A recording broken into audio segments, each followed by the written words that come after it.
രാത്രി കല്യാണിയായിട്ട് ഒരു അംഗം കഴിഞ്ഞിട്ടാണ് കേട്ടോ കല്യാണി കിടന്നുറങ്ങുന്നത്. വേറെ ഒന്നുമല്ല, രാവിലെ ഞങ്ങൾക്ക് ഒരിടം വരെ പോകാനുണ്ട്.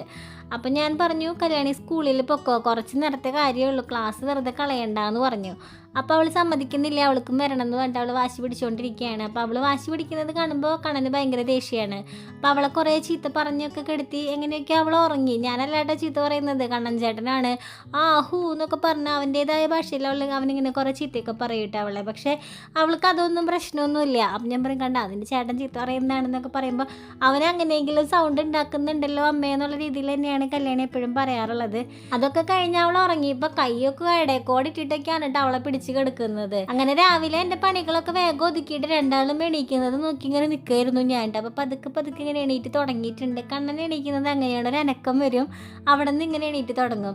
എണീറ്റപ്പോൾ മുതൽക്ക് അവളെ ചീത്ത പറയുന്നത് ഇങ്ങനെയാണ് കേട്ടോ, ഇങ്ങനെയാണ് അവളെ ചീത്ത പറഞ്ഞുകൊണ്ടിരിക്കുക. ഇങ്ങനെ കൈയും കാലൊക്കെ നീട്ടും, ഹൂ എന്നൊക്കെ പറഞ്ഞ് എന്തെങ്കിലുമൊക്കെ പറയാം. അപ്പോൾ കല്യാണി കരച്ചിൽ ലഹളമായി ആയിട്ടുണ്ട്.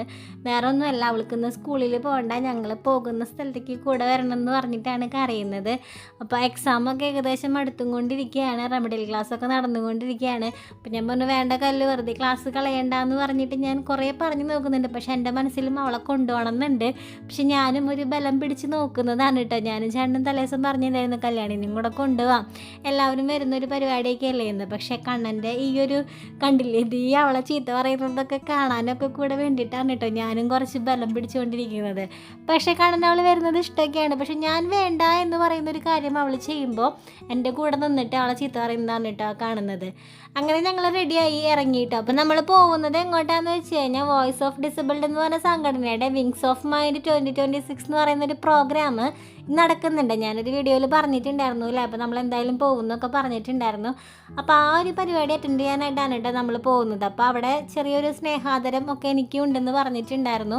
അപ്പോൾ അതൊക്കെ വാങ്ങാനും അവിടെ എല്ലാവരും കാണാനും ആ ഒരു പരിപാടി മൊത്തത്തിൽ അങ്ങോട്ടൊന്ന് എൻജോയ് ചെയ്യാനും ഒക്കെ ആയിട്ടാണ് ഞങ്ങൾ വന്നിട്ടുള്ളത്. അപ്പോൾ വന്നപ്പോൾ തന്നെ ഞങ്ങൾ ഇത്തിരി നേരത്തേക്ക് എത്തിയിട്ടുണ്ട്. അങ്ങനെ അധികാരം വന്നിട്ടുണ്ടായിരുന്നില്ല. പിന്നെ പരിപാടികൾ തുടങ്ങി. അപ്പോൾ ആ പരിപാടിയിലെ മുഖ്യ അതിഥിയായിരുന്നു കേട്ടോ ആക്ടർ ബിബിൻ ജോർജ്. അപ്പോൾ അദ്ദേഹത്തിനെ ഒന്ന് കാണണം എന്ന് എനിക്ക് ഭയങ്കര ആഗ്രഹം ഉണ്ടായിരുന്നു. നമ്മളുടെ കണ്ണൻകുട്ടിയുടെ ഒരു ബർത്ത്ഡേക്ക് വിഷസൊക്കെ അറിയിച്ചിട്ടുണ്ടായിരുന്നു. അപ്പോൾ ആളെ നേരിട്ട് കാണണം, സംസാരിക്കണം എന്നൊക്കെ ഒരു ആഗ്രഹം ഉണ്ടായിരുന്നു. അപ്പോൾ കല്യാണിനെ അവർ വിളിച്ചു കൊണ്ട് പോയിട്ടുണ്ട് കേട്ടോ, പൂവൊക്കെ കൊടുക്കാനായിട്ട്, വെൽക്കം ചെയ്യാനായിട്ട് പൂവൊക്കെ കൊടുക്കുക. അപ്പോൾ കല്യാണം അവിടെ നിന്നും കൊണ്ട് എന്നെ ഇങ്ങനെ നോക്കിക്കൊണ്ടിരിക്കുകയാണ്.